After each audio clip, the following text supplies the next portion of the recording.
Persatuan Perubatan Malaysia MMA menerima lebih 120 aduan daripada kaki tangan perubatan berhubung tekanan di tempat kerja sejak 2017. Presiden MMA Dr. Koh Kachai berkata, laporan diterima bukan hanya daripada housemanship atau latihan siswaza, tapi juga daripada doktor biasa dan doktor pakar.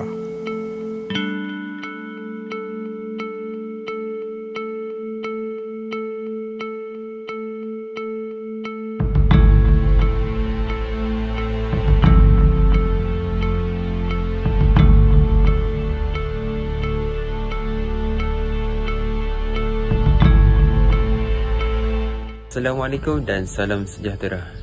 Pelakuan buli semakin meluas dan berluasa di Malaysia. Namun begitu, kes pelakuan buli di tempat kerja ini amat kurang diambil perhatian dan lebih menumpukan kepada pelakuan buli di sekolah. Walaupun kes pelakuan buli di tempat kerja belum mencapai tahap kematian sebagaimana yang telah berlaku di sekolah, namun perkara ini tidak boleh diambil mudah oleh pihak kerajaan dan juga masyarakat. Adalah yang penting supaya setiap tempat kerja memastikan organisasi mereka bebas daripada isu atau masalah pembulian bagi kewujudan tekanan yang berpanjangan terhadap para pekerja mereka. Dan buli dalam definisi Dewan Bahasa dan Pustaka adalah perkara-perkara atau perbuatan mengertak, menakut-nakutkan, merendahkan orang lain atau pihak lain. Dalam masa yang sama, kita menggunakan kekuatan untuk melemahkan orang itu dengan bertujuan ataupun tidak bertujuan. Maknanya dalam isu buli ini sebenarnya, ia berlaku dalam keadaan yang tidak sedar. Dan dalam pembentangan kali ini, kami akan membincangkan berkaitan tentang pengurusan emosi di tempat kerja.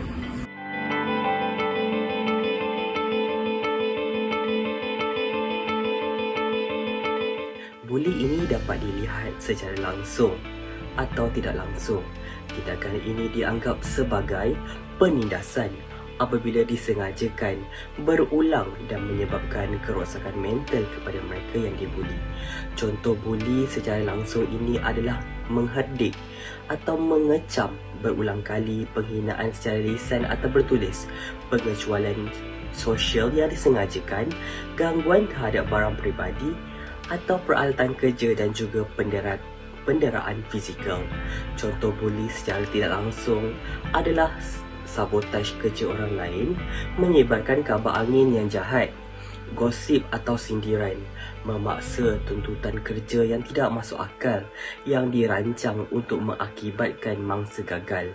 Menurut Aston 1999 telah membahagikan kepada tingkah laku buli kepada beberapa kumpulan, iaitu berkaitan dengan kerja dan juga tingkah laku berkaitan dengan individu itu tersendiri. Konflik dalam kalangan sekerja atau ketua adalah penyumbang yang paling kerap kita dengar. Ini akan menyebabkan berlakunya jurang komunikasi serta menjejaskan produktiviti di tempat kerja. Ada pekerja yang tidak diberi kuasa autonomi serta peluang untuk kenaikan pangkat untuk kemajuan kerjaya seperti untuk menyambung pengajian ke peringkat yang lebih tinggi. Ada kalanya pekerja bukan sahaja dibuli oleh ketua tetapi juga rakan sejawat yang lebih senior.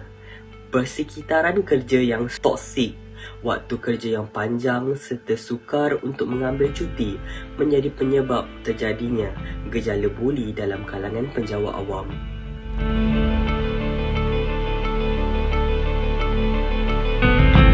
Terdapat 3 sasaran yang ingin saya utarakan. Pertama, mereka adalah pekerja yang mahir. Buli di tempat kerja ini terjadi disebabkan mereka terlalu banyak menerima perhatian positif. Mungkin mangsa merupakan seorang yang bijak, kreatif dan sentiasa memberikan idea yang inovatif, atau mangsa dapat menyelesaikan tugasan dalam masa yang singkat berbanding dengan orang lain yang masih bergelut untuk menyiapkan tugasan. Semua perkara ini menjadi punca kepada pembuli di tempat kerja. Sasaran yang kedua adalah orang yang baik. Sekiranya si mangsa menggambarkan diri sebagai penyayang, sosial dan bekerjasama, bersifat introvert, cemas atau tunduk kepada arahan yang diberikan, adalah lebih cenderung untuk dibuli di tempat kerja daripada mereka yang mempunyai personaliti yang extrovert dan tegas. Dan sasaran yang ketiga adalah mempunyai ciri fizikal yang dapat menarik perhatian. Pembuli akan menggunakan alasan yang sama seperti kanak-kanak di sekolah rendah dahulu, di mana menggunakan keadaan fizikal sama ada anda pendek, tinggi, berat atau gemuk. Pembuli ini cuba untuk mengeksploitasi atau cuba untuk mencari jalan untuk membuli keadaan fizikal si mangsa. Ini termasuklah seorang yang rabun, mempunyai hidung yang besar, telinga yang menonjol, bahkan jerawat di muka yang banyak pun menjadikan mangsa kepada si pembuli.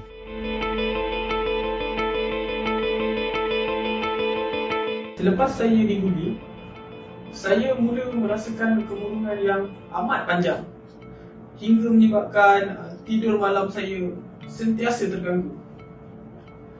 Saya berasa amat sedih dan sering menangis. Kadang-kala saya sentiasa menyalahkan takdir yang berlaku. Saya merasakan diri saya tidak berguna.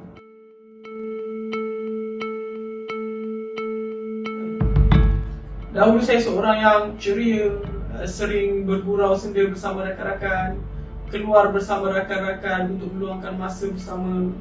Kadang-kala saya membawa keluarga saya untuk bersiar-siar. Namun, selepas dibuli, saya tidak lagi merasa begitu. Keyakinan diri saya hilang. Saya tidak mahu berjumpa dengan orang baru dan saya tidak mahu mencuba perkara yang baru.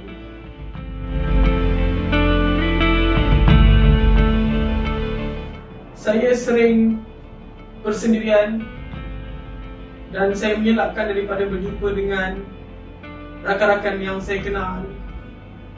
Semangat untuk ke tempat kerja semakin pudar. Namun saya terpaksa ke tempat kerja hanya kerana untuk mencari nafkah dan tuntutan keperluan hidup saya. Saya juga berasa teramat sedih sehingga menyebabkan saya tidak mahu untuk bersama dengan teman wanita saya lagi. Saya juga merasa emosi saya sangat terganggu. Saya tidak tahu di mana ingin saya luahkan perkara-perkara sedemikian. Namun, ia cukup memedihkan di hati saya.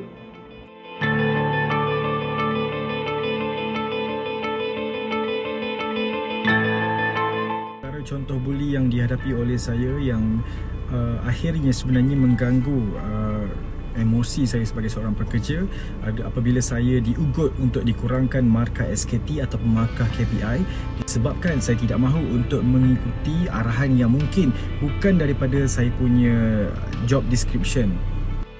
Kedua, saya juga pernah dipulaukan dengan cara untuk tidak diberi tugasan yang akhirnya tugasan itu sebenarnya adalah datangnya daripada pengarah saya, namun disebabkan masalah buli yang berlaku di sekeliling saya, pembahagian tugas itu tidak sampai kepada saya yang akhirnya menyebabkan saya dimarah oleh pengarah saya. Yang ketiga adalah faktor junior dan juga senior. Sebagai seorang pegawai junior, kebanyakan ruang dan peluang itu terikat disebabkan oleh terma junior. Walaupun sebenarnya secara jujurnya pegawai junior lebih berkemampuan, lebih baik daripada pegawai senior, namun hak ini dinafikan dek kerana term senior dan juga junior.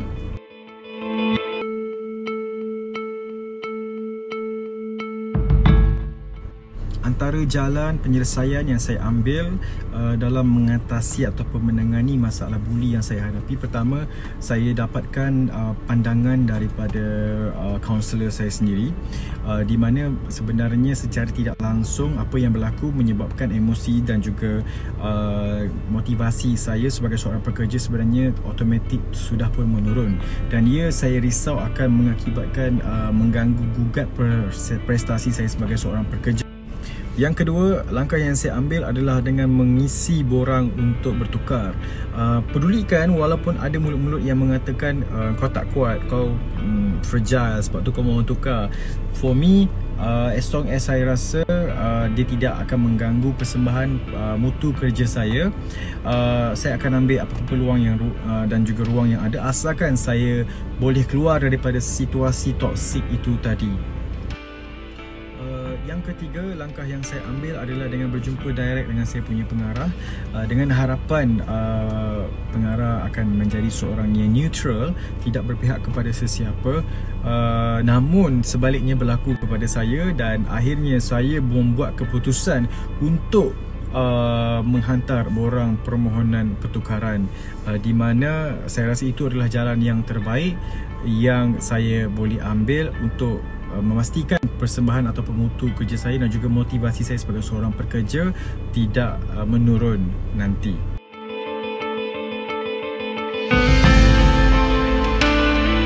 Buli di tempat kerja bukan isu baharu. Buli ini berlaku di tempat kerja, boleh berlaku dengan pelbagai bentuk dan cara, seperti buli berbentuk fizikal secara lisan, pembulian melalui proses penulisan, pembulian berbentuk tekanan mental, psikologi, emosi dan lain-lain. Buat sekian lama, negara kita telah wujud pelbagai jenis peruntukan undang-undang serta polisi yang berkaitan dengan tempat kerja bagi memastikan majikan serta pekerja menjalankan tanggungjawab masing-masing dengan sebaiknya. Seperti yang termaktub dalam Akta Kerja 1955, Akta Perhubungan Perusahaan 1967, Akta Keselamatan dan Kesihatan Pekerjaan 1994. Pekerja dan majikan haruslah bekerjasama dalam mewujudkan sebuah tempat kerja yang harmoni serta bebas daripada isu atau masalah budi, dalam penting untuk menjaga semua pihak yang berkaitan, terutamanya majikan dan pekerja itu sendiri saling perlu bekerjasama.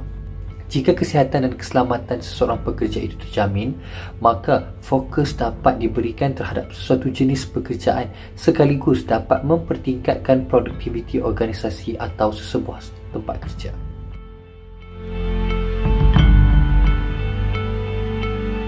Pertama, jika masalah tersebut adalah daripada individu, cuba bersemuka dan cari jalan penyelesaian. Banyak masalah punca daripada maklumat orang ketiga sehingga menimbulkan banyak salah faham serta berpanjangan. Kedua, rancang kerja dan masa yang dengan baik. Ketiga, kenal pasti serta ubah jika ada polisi yang tidak fleksibel sehingga menyebabkan stres berlaku.